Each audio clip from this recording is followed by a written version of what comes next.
Ladies and gentlemen, welcome to the final session for today's Torah LA. It is my pleasure, Solly Hess, to welcome OU leadership to the State of the Union. Again, this is the final session for Torah LA. I hope you've enjoyed all our offerings so far. As a reminder, every shiur, every session will remain online at ou.org/TorahLA. It's my privilege now to welcome OU leadership. We will start with our executive vice presidents. Rabbi Moshe Hauer was the senior rabbi of B'nai Jacob Shari Zion in Baltimore for over 25 years. He's active in local communal leadership, education, programs for children at risk, and social service organizations. And he has led the OU now through this turbulent period. I can tell you firsthand and thank him for his leadership during this time. Rabbi Dr. Josh Joseph, also the EVP of the Orthodox Union, recently joined from Yeshiva University, where he served in a variety of roles for over 16 years, most recently as senior vice president. In that position, he established and implemented strategic plans and managed the university's operations and also played key roles in major initiatives. Our president of the Orthodox Union, Mr. Moishe Bane, recently re-elected president of the Orthodox Union, became president of the OU in January 2017. Mr. Bane is a senior partner and chairman of the business restructuring department at the international law firm of Ropes and Gray. Much of his time has been dedicated to service within the American Orthodox community. Again, it's a pleasure. It's my privilege to be here with all of you today. Thank you for joining us for the final session of Torah LA. Thank you. Okay, so let's get started with some questions. My first question is for Rabbi Hauer. Rabbi Hauer, you have a very unique perspective. As a spiritual leader for over 25 years, what role did you previously see the OU playing in your shul and in your community? And now that you are the EVP of the OU, has that perspective changed now that you see the operations from the inside? First of all, thank you, Solly, for the opportunity to speak to you today. I appreciate it, and to be here together with my esteemed colleagues and leadership. Yes, it has been a perspective changing experience. As a congregational rabbi, you see some of an OU shul for all those years. You get to see some of the explicit things that the OU does together with shuls.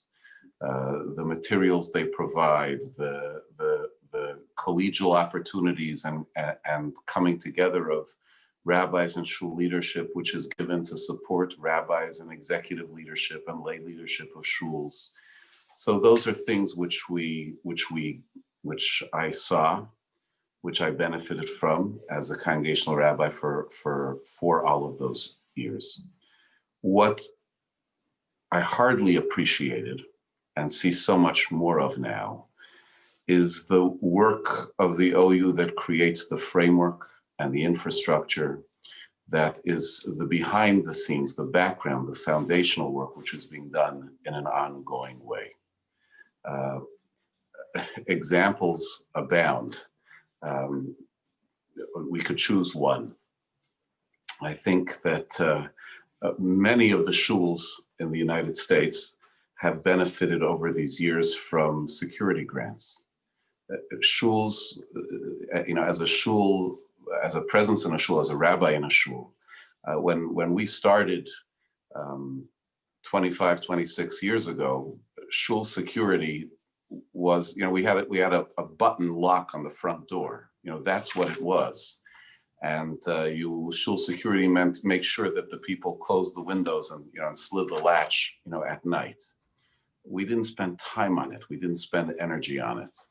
Shul and institutional security in Jewish life has become an obsession and a preoccupation over the past years. And every shul, every institution has invested significant time, effort, and monies. The leadership of the OU in the background of creating the federal programs that support it. That's a huge, huge contribution. Was I aware Do I remain aware of all of that work that happens? For me, being able to see it from the inside, to know the work which is done for us in Washington, statewide, in order to be able to create those possibilities is tremendously, tremendously enlightening. It's one very, very basic example of the background work that as a shul rabbi, I was hardly aware enough of.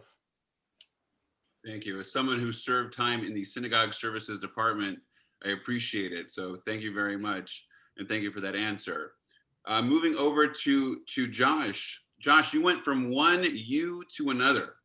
And while there are many things that most likely separate the Orthodox Union from Yeshiva University, aside from the Y and the O, they've been longstanding partners. I'm sure there are a lot of similarities. But what are some of the things that surprised you once you officially joined the OU? And what are some of the things that perhaps you see changing over the next few years at the OU? Absolutely. Thank you, Solly. Appreciate it. I want to echo Rabbi Hauer's words. Thank you for hosting us. And it's great to be here in Los Angeles with all of you vicariously.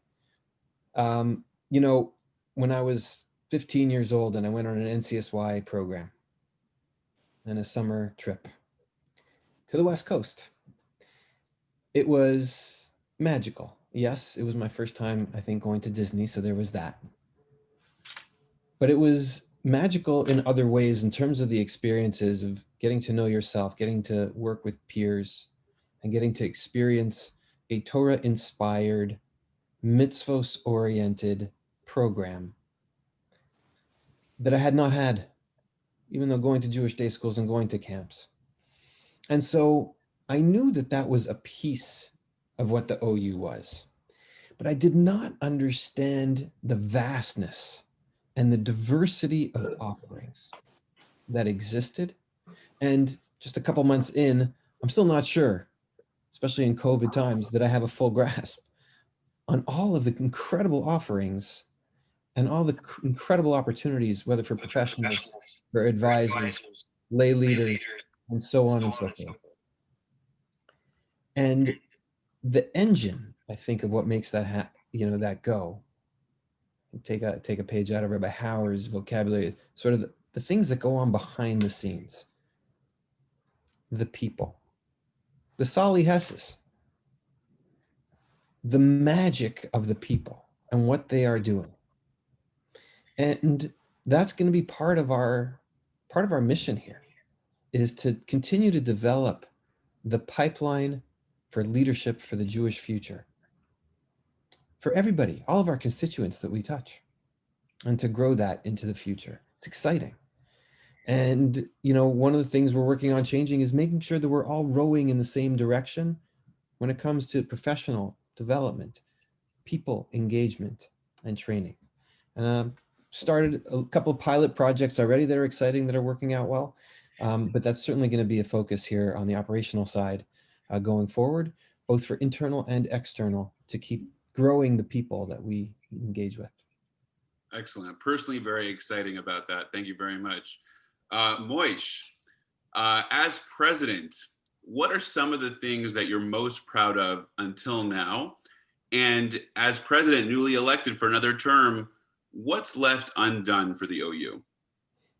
Well, what's left undone is a lot more than has been accomplished, and we're only beginning to make the kinds of impacts that we want to have on the community.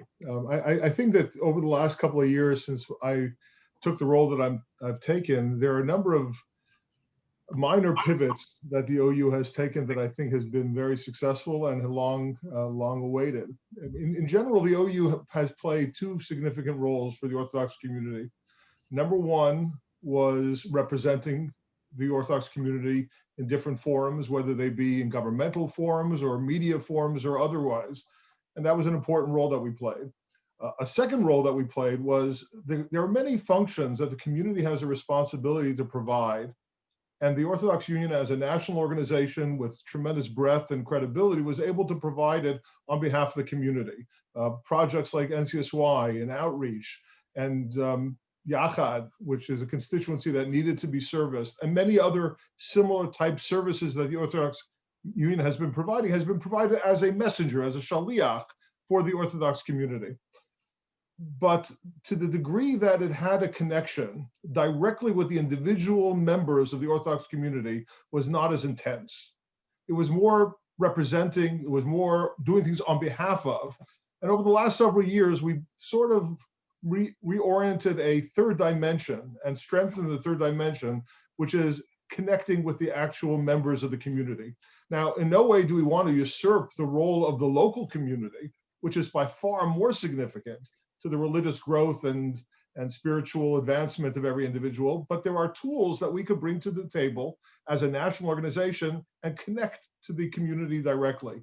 And most of the projects that we've embarked on over the last several years have been in that context, to try to relate directly between the Orthodox Union as an institution and its capacities and the members of the community directly. The areas that it has been most well-defined are in the educational areas for adults. I mean, NCSY has long been the leading informal educational forum for teenagers, but over the last several years, we've increased dramatically our direct connection between the Orthodox Union and the adult population of American Orthodoxy.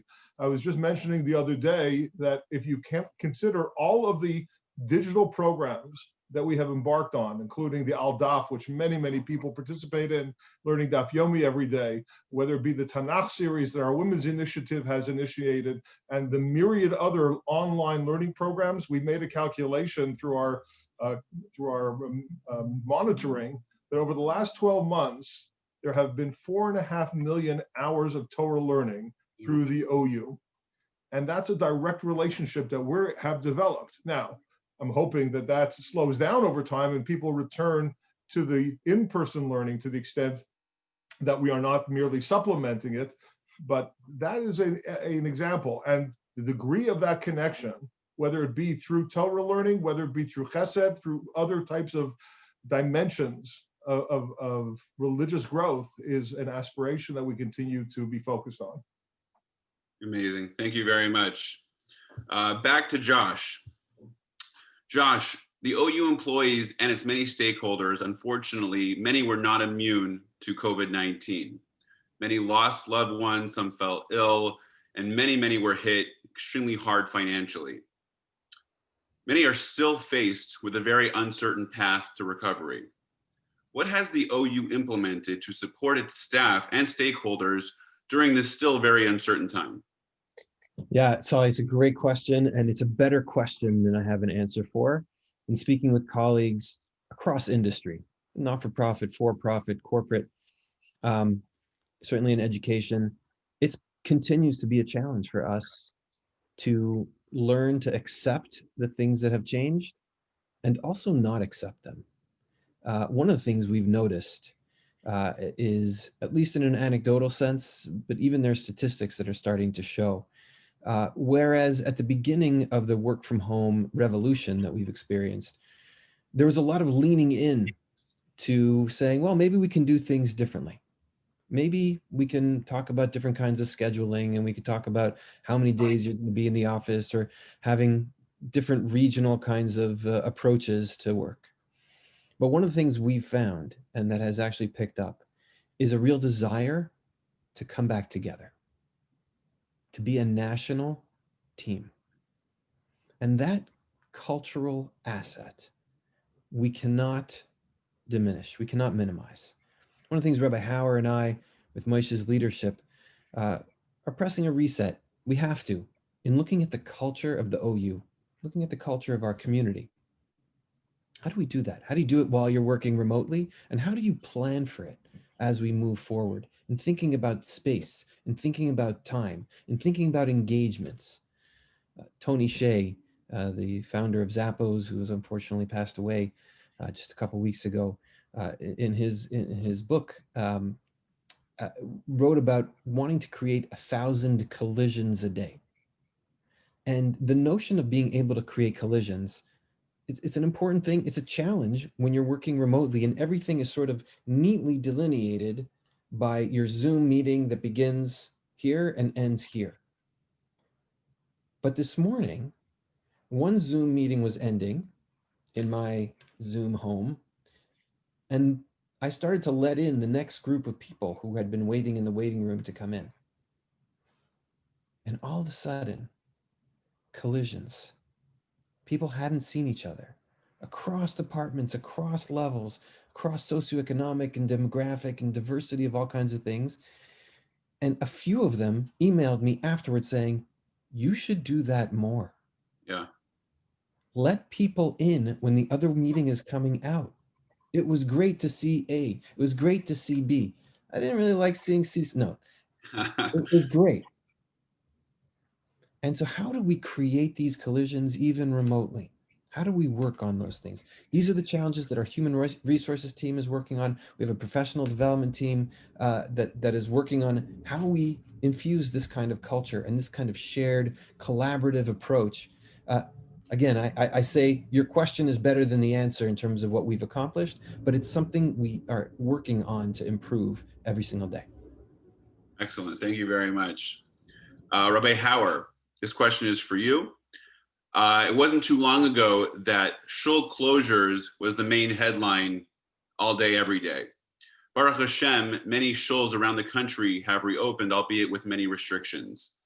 And while minyanim are being run, many communities, still here in Los Angeles, of course, the communities are still separated, with backyard minyanim taking place almost everywhere and sort of becoming the new normal. What are some of the most significant changes you've seen due to this backyard phenomenon, and what trends do you expect to see because of it? It's an excellent question. The growth of the backyard minyanim out of necessity has created, of course, a stress on communal institutions that are concerned. They're concerned about people somehow bailing out of the model of a communal shul. And that's a reality, one which each community has to work to be able to address by showing not only the principle of a communal shul and its importance.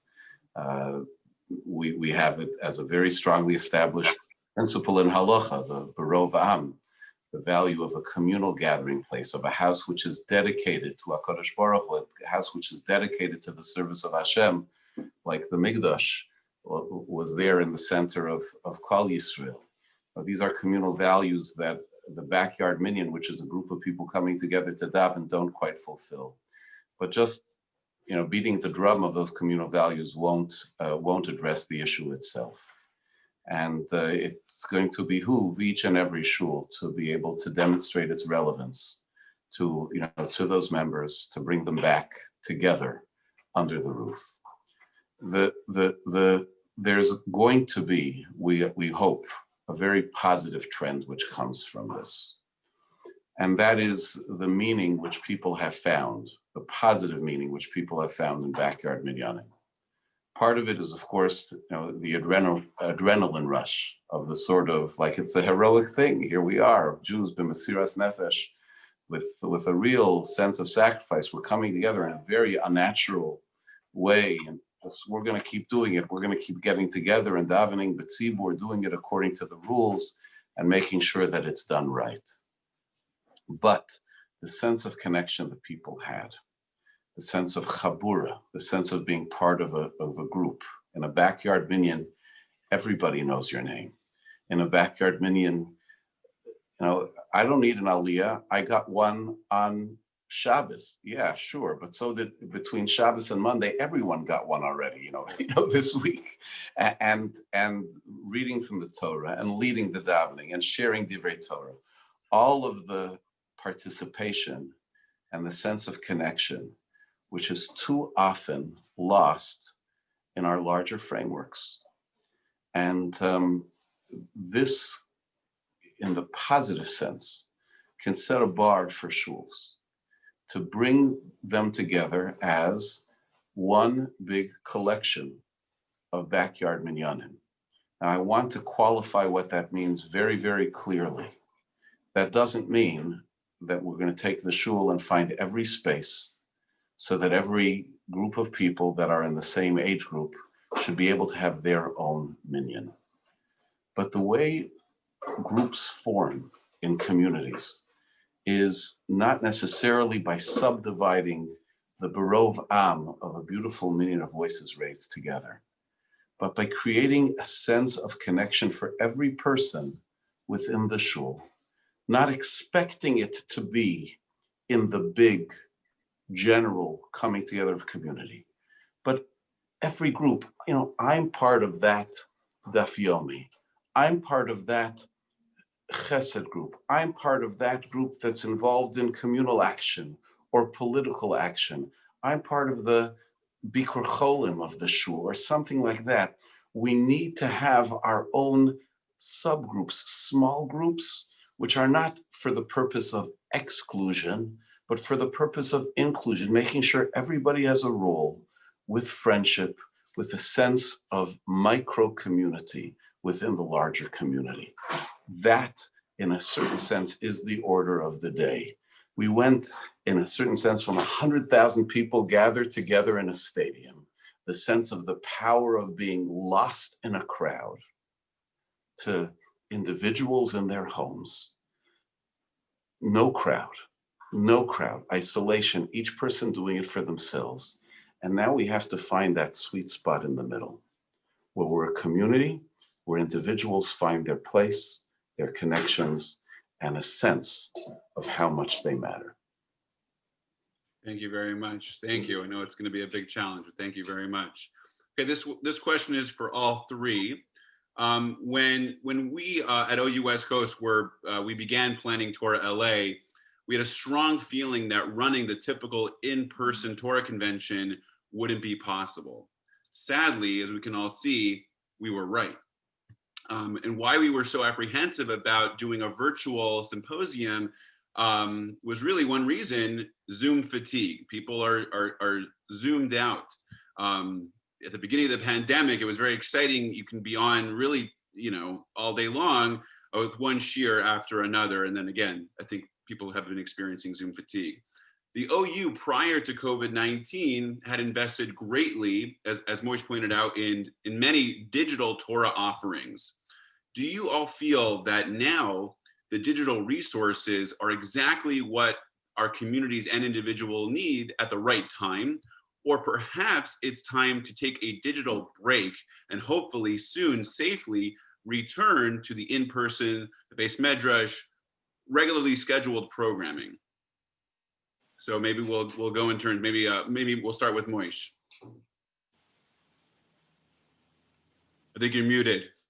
Oh, did I mute you? I'm sorry. When we're talking about Torah learning, I defer to Rabbi Hauer every time. So okay. That's appropriate for me to go. But let me share a tidbit of something I learned when in Los Angeles on one of my visits on behalf of the OU to the wonderful community in Los Angeles, which particularly the December timing of the convention was always extraordinarily welcome. I was sitting with an individual in your community that is involved in movie production. And I was talking about different projects that the OU was contemplating in that area. And he was explaining to me that although youngsters certainly watch videos regularly, they spend far much more time playing video games. Mm-hmm. The gaming industry has doubled in economic size of the movie industry. And he was explaining to me how the entertainment industry views the distinction between videos and gaming. It says in entertainment, there's two types of entertainment. There's lean back entertainment and lean forward entertainment. Lean back entertainment is enjoyable, but there's a limit to how much you could be engaged in it. Lean forward entertainment, you could go on forever. And he says that's the difference between video watching and gaming. Gaming is lean forward entertainment, and that's why children are so engrossed. And as he was speaking, it dawned on me that really is the two types of Torah learning that there is. There's lean back Torah learning and lean forward Torah learning. There's lean back religious involvement and there's lean forward religious involvement. Digital Torah is generally a lean back experience. You're watching a shiur, you're listening to a symposium, but it's not the same as sitting with a chavrusa, sitting in a shiur in questions and answers where there's lean forward Torah learning. And there's a tremendous, tremendous thirst to return to that. Our digital platform is intended as a resource. People traveling to add to the shiurim and the learning time that they already spend, but it doesn't come close to the in-person learning that we're hoping we all return to. Excellent. Josh, how about you? So I listen to my Aldaf Chazara Shiurim while I'm running. So I'm not sure if I'm leaning back at that, but maybe I'll take that. If I run with somebody else and we're learning together, maybe I'll go faster. That might work. But I think Moishe is exactly right, and that echoes again what I was saying before about people wanting to be back and in person and live and working with each other through each other. Our experience of Torah is a personal experience. The whole notion of a chavrusa is that being by yourself, right? We say, oh, chavrusa omitusa, right? Without a chavrusa, it's like chas v'shalom, the equivalent of death. You need that personal engagement. I have, Baruch Hashem, 2 children learning in Eretz Yisrael this year. The relationship with the Rebbe, with the Mora, being able to engage with others, the social environment. In Adoma, my son, who's a junior at YU, doing remote learning, even with an incredible Rebbe, in Adoma, to the experiences that my kids in Israel are having in person. Thank you. By the way, I am also a runner. I don't think we'd even be allowed to run together now anyway, but let's save the date. Let's mark it down, God willing, soon. Rabbi Hauer, how about you? What do you think? I think that what Moishe said and what Josh said is exactly right. And I just want to again underscore in that context that our principal role as the Orthodox Union, yes, we can create some of these incredible points of connection where we reach directly to the quote unquote to the consumer, to the learner on a national basis. But we understand, recognize, appreciate that transformation in Jewish life, the fundamental connections are completely local. They happen in the person's shul, in the person's chabura, in the person's shiur, in the person's neighborhood and relationships. And ultimately, our biggest impact is going to be the extent to which we can strengthen and help and support shuls and communities and communal organizations to be able to be there for each other. Beyond Zoom, way beyond. Thank you. Thank you. Okay, Moishe, this question is for you. As mentioned, you've been recently re-elected as president of the OU, Mazel Tov. Not everyone can say they have recently been re-elected. The current president of the United States, his track record with Israel had many in the Orthodox community hoping for 4 more years. Now with President-elect Joe Biden, are the naysayers right to be worried? And what steps is or can the OU take in ensuring that the US relationship with Israel remains strong? Well, first of all, the Minion machines work better for me than it did for others. So it was a successful campaign and result. I think that the naysayers should be worried, but I think they should be worried regardless of who the president is. I think sometimes we get, and I want to be very cautious when I say this, because I don't mean to imply that activism, political lobbying, and efforts are not critical, and they are. And the Orthodox Union is very, very involved in all kinds of activities that lobby government and try to elicit the best results for ourselves, both domestically and internationally. Having said that, the efforts that we make are part of our religious obligation, because our Torah and our Masorah teaches us that we can't rely passively on God's implementation of our needs. We need to be actively involved. And therefore, our political activism is a religious experience, a religious expression, almost a prayer to HaKadosh Baruch Hu, to God, saying, please, God, allow our politicians to come to the right results. But we shouldn't get so caught up in our activism to believe that that is really the ultimate impact. It really is a divine direction that the impact between any political dimension takes place, whether it be internally, domestically, or internationally, and certainly with including the relationship between the United States and Israel. So I agree. The current president, President Trump, has been incredibly favorable for Israel in many, many regards. And we have to appreciate that because we have to live in a real world. But we also have to appreciate that everything that is done with the guidance of HaKadosh Baruch Hu, of God. And we have to now turn to the new realities and the new political environment. And once again, combine this duality of relying on God, praying to God, doing our mitzvahs and our tefillah, but on the same time, actively pursue our obligations, our hishtadlut, our efforts that we need to do politically. And I think if we do those two things, HaKadosh Baruch Hu, God will make sure the results are the appropriate results, regardless of who's in the White House. Very good, thank you. Okay, Josh, back to you. Now, you mentioned before the work from home revolution. You also stressed the importance, and I couldn't agree more, with collisions and face-to-face and interactions with people across departments. But the world has changed and really was changing before. And obviously it took a really significant swing and shift because of the pandemic. So how do you see we have employees, the OU has employees coming from all across the tri-state area, and here in Los Angeles from all across Southern California, and they either go to the OU office on Pico or their other offices, and now they've been working from home. So as important as it is to have those collisions and in person, do you see the OU post-pandemic, God willing very soon, shifting or changing its perspective on that because of the way the world has gone and will be going? Another doozy. Thank you, Solly, for setting me up. I appreciate it. When I was interviewing for the job at the OU, one of the questions in the beginning of the interviews, there's a lot of interviews, a lot of people involved who care. It's amazing, the lay leadership at the OU, whether in Los Angeles or elsewhere.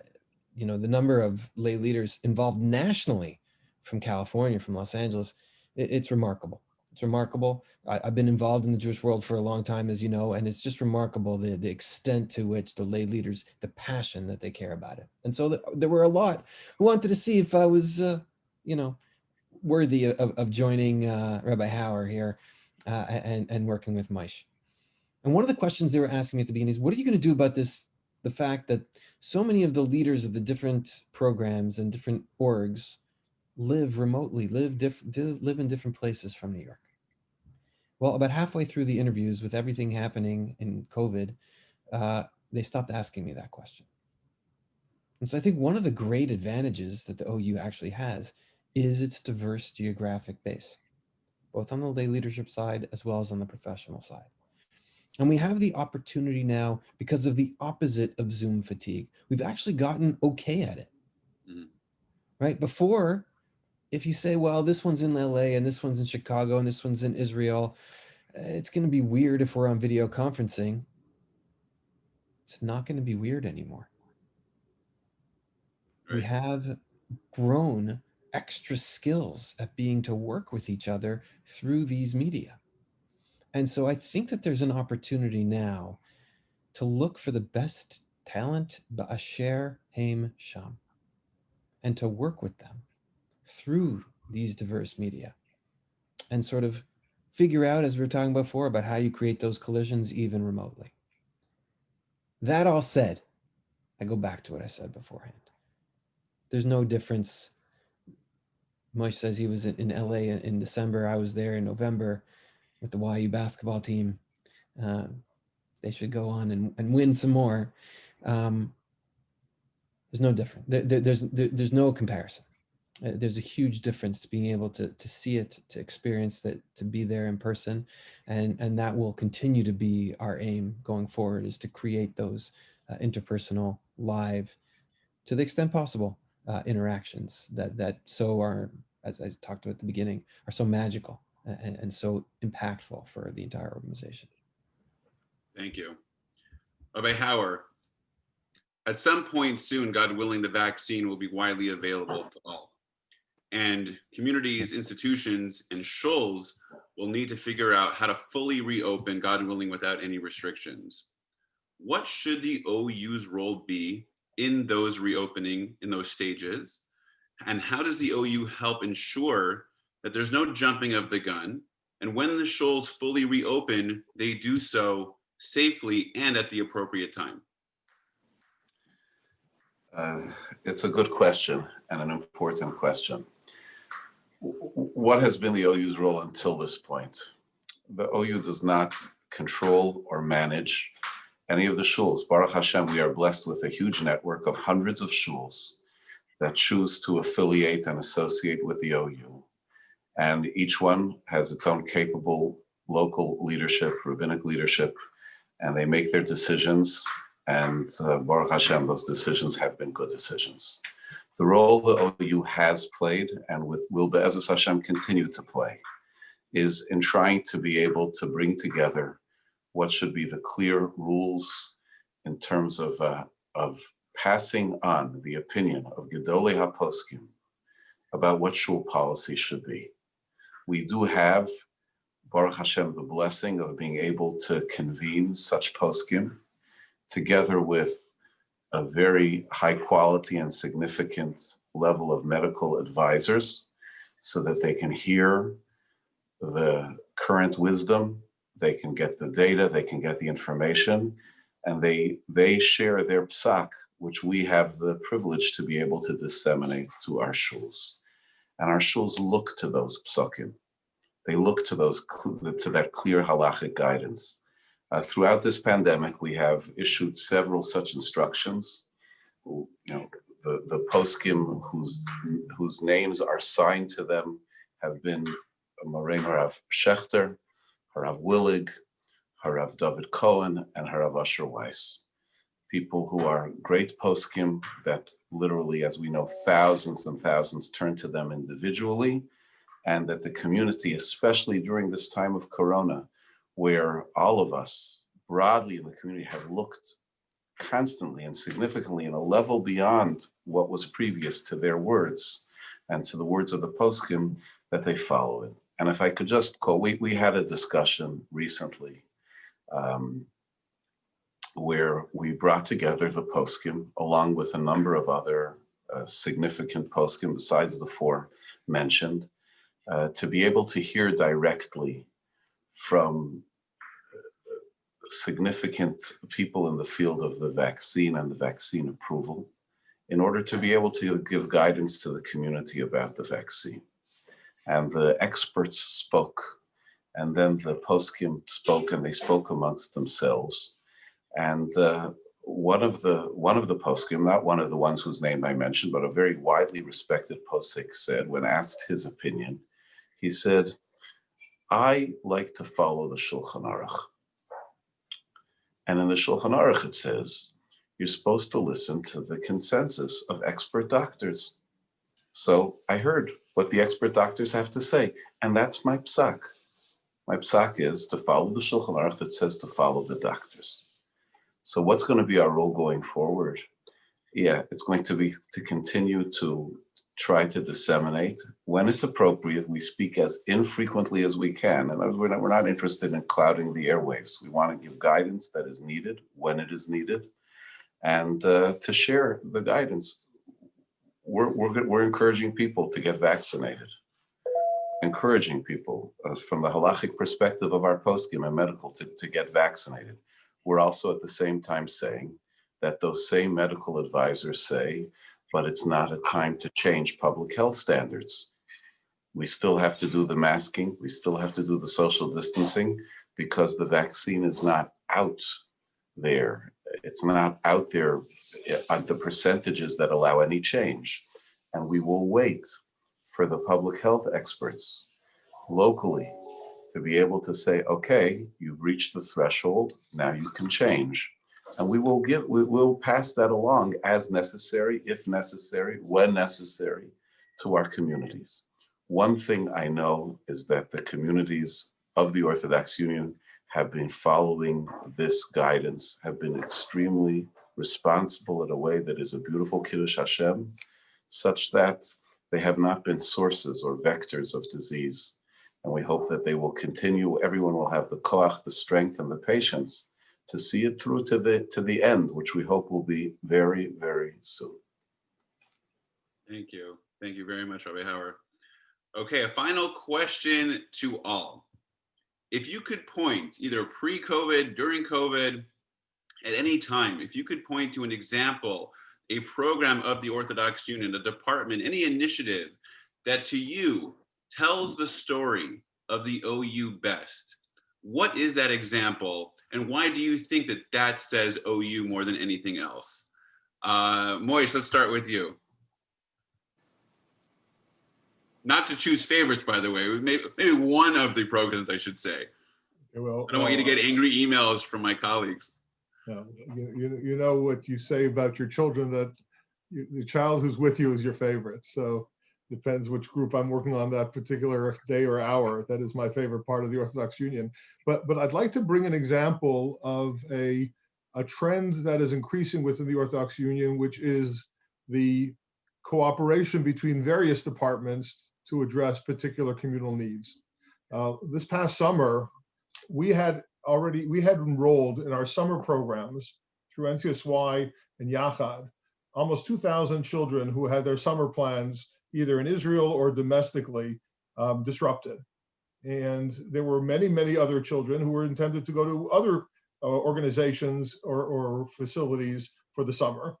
And we appreciated back as the summer approached back in April and May, that there was going to be a community-wide need for high school students to be preoccupied, but not only preoccupied, but to grow and to take advantage of the summer months as a period of inspiration and growth, both as individuals and in particular as Orthodox Jews. And the primary divisions of our organization got together, the leadership on the professional side, as well as several lay leaders, to put together a program that we call Project Community 20, which was a combination of all of the different pieces of our programmatic puzzle and create programs in which hundreds, if not thousands, of children participated in cross-departmental programs. For example, we had children who were helping the elderly who needed help during COVID.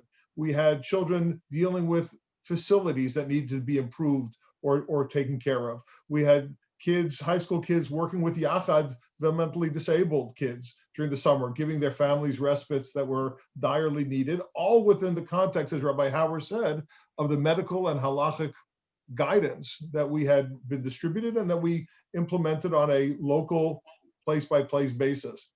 And this really summarized the Orthodox Union's culture. We had a group of students spending the summer, part of the time learning Torah and part of the time advocating for voter registration. We had students learning part of the time and part of the time dealing with chesed projects. That's what the Orthodox Union is. It's a group of people, whether they be volunteers, whether they be professionals, working with the members of the community to take the various roles that an Orthodox person needs to combine to become a proper Torah Jew, whether it's learning and chesed and having fun as well. That's all part of the composition of a healthy person, and that really sort of, in my mind, symbolizes the Orthodox Union's programs in every piece and facet. Excellent, thank you very much, Josh. Your example, again, not to choose favorites, but what would your example be? So my example was exactly Project Community 20. So I agree with Moishe. The collaboration, the efforts of teams coming together. You know, the motto of the OU is Torah u'mitzvos. And so what better example do you have of the Torah infusing the people to do the mitzvos and to come together at a time like that? It's just a wonderful example. Building off of that, we have created a number of project teams across the OU. Rabbi Hauer leads one on Torah programming. We've already seen some fruits, and I'll let him, if he wants to talk about that one.